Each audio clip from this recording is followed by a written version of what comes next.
Yung anak mong walang pakialam sa ginagawa niya. Sige, Mara. Sige. Sige pa. Sige pa. No. Kaya mo yan.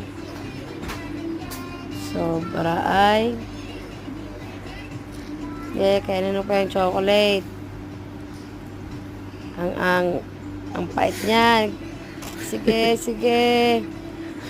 Sobrang pait niyan. Kala mo siguro makain mo yan, ha? Sobrang takaw ng bebe ko na yan. Alang-alang pakialam sa ginagawa. Walang pakialam sa paligid niya. Happy birthday to you.